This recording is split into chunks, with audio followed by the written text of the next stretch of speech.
ಕಾಮಕೋಡಿ ನಾಯಕಿ ಕೋವಿಲ್ ಎಂದು ಕರೆಯಲ್ಪಡುವ ಕಾಮಾಕ್ಷಿಯಮ್ಮನ ದೇವಸ್ಥಾನವಿರುವುದು ತಮಿಳುನಾಡಿನ ಕಾಂಚೀಪುರಂನಲ್ಲಿ. ಶ್ರೀಕಾಮಾಕ್ಷಿ ಎಂದು ಸಂಬೋಧಿಸಲ್ಪಡುವ ಕಾಮಾಕ್ಷಿ ಎಂಬ ಹೆಸರು ಸಂಸ್ಕೃತದಿಂದ ಹುಟ್ಟಿಕೊಂಡಿದೆ.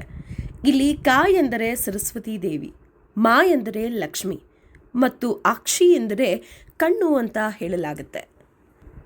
ಕಾಮಾಕ್ಷಿ ದೇವಿಯ ಒಂದು ಕಣ್ಣು ಸರಸ್ವತಿ ದೇವಿಯನ್ನ ಸೂಚಿಸಿದ್ರೆ ಮತ್ತೊಂದು ಕಣ್ಣು ಲಕ್ಷ್ಮೀ ದೇವಿಯನ್ನ ಪ್ರತಿನಿಧಿಸುತ್ತೆ ಅಂತ ನಂಬಲಾಗುತ್ತೆ.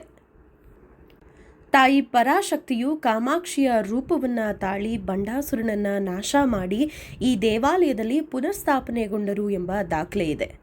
ಕೋಪಗೊಂಡ ದೇವಿಯನ್ನ ಸಮಾಧಾನ ಮಾಡಲು ಆದಿಶಂಕರರು ಶ್ರೀಚಕ್ರವನ್ನ ಸೃಷ್ಟಿಸಿದ್ರು ಮತ್ತು ಉಗ್ರಶಕ್ತಿಯನ್ನ ಅನುಗ್ರಹವಾಗಿ ಪರಿವರ್ತಿಸಿದ್ರು ಅಂತ ಹೇಳಲಾಗುತ್ತೆ.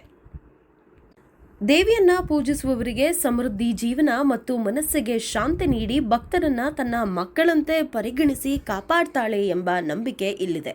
ಇಲ್ಲಿ ಪೂಜೆ ಮಾಡುವುದರಿಂದ ಮೋಕ್ಷ ಸಿಗುತ್ತೆ ಅಂತ ಹೇಳಲಾಗುತ್ತೆ.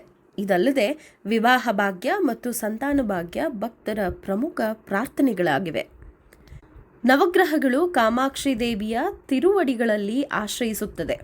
ಆದ್ದರಿಂದ ದೇವಿಯನ್ನ ಪೂಜಿಸುವವರಿಗೆ ನವಗ್ರಹ ದೋಷವಿರುವುದಿಲ್ಲ ಅಂತ ನಂಬಲಾಗತ್ತೆ. ಸಂತಾನ ಹೊಂದಲು ಬಯಸುವವರು ಈ ದೇವಸ್ಥಾನದಲ್ಲಿರುವ ಸಂತಾನ ಸ್ತಂಭವನ್ನ ಪೂಜಿಸಿದ್ರೆ ಪುತ್ರ ಸಂತಾನ ಪ್ರಾಪ್ತಿಯಾಗತ್ತೆ ಅನ್ನೋ ನಂಬಿಕೆ ಇಲ್ಲಿದೆ. ಚಕ್ರವರ್ತಿ ದಶರಥ ಈ ಕಂಬಕ್ಕೆ ಪ್ರದಕ್ಷಿಣೆ ಹಾಕಿದ್ರಿಂದಾನೇ ರಾಮ ಮತ್ತು ಲಕ್ಷ್ಮಣರ ಜನನವಾಯಿತು ಅಂತ ಹೇಳಲಾಗುತ್ತೆ. ಈ ದೇವಾಲಯವು ಮುಖ್ಯವಾಗಿ ಕಾಮಾಕ್ಷಿಗೆ ಸಮರ್ಪಿತವಾಗಿದೆ. ಆದರೆ ವಿಷ್ಣುವಿನ ವರಾಹ ರೂಪದಲ್ಲಿ ದೇವಾಲಯವನ್ನ ಹೊಂದಿದೆ. ಈ ಸ್ಥಳದಲ್ಲಿ ಕಾಮಾಕ್ಷಿ 5 ರೂಪಗಳಲ್ಲಿ ಪೂಜಿಸಲ್ಪಡ್ತಾರೆ. ಶ್ರೀಕಾಮಾಕ್ಷಿ ಪರವಟ್ಟಾರಿಕ, ತಪಕಾಮಾಕ್ಷಿ, ಅಂಜನಾ ಕಾಮಾಕ್ಷಿ, ಸ್ವರ್ಣ ಕಾಮಾಕ್ಷಿ, ಉತ್ಸವ ಕಾಮಾಕ್ಷಿ. ದಕ್ಷಯಜ್ಞ ಹಾಗೂ ಸತಿಯ ಆತ್ಮಾಹುತಿಯ ಕತೆ ಹಾಗೂ ಶಕ್ತಿಪೀಠಗಳ ಕಥೆನೂ ಕೂಡ ನಾವು ಕೇಳಿರ್ತೀವಿ. ಸತಿಯ ಶವದ ದೇಹದ ಭಾಗಗಳು ಬಿದ್ದಿರುವ ಜಾಗವೇ ಪೀಠಗಳು. ಈ ದೇವಸ್ಥಾನವು 18 ಪ್ರಮುಖ ಶಕ್ತಿ ಪೀಠಗಳಲ್ಲಿ ಒಂದಾಗಿದೆ.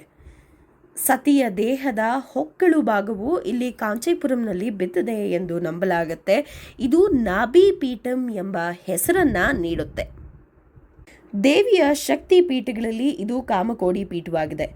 ವೇದವ್ಯಾಸರು ಈ ಕಾಮಾಕ್ಷಿ ದೇವಿಯನ್ನ ಪ್ರತಿಷ್ಠಾಪಿಸಿದ್ರು.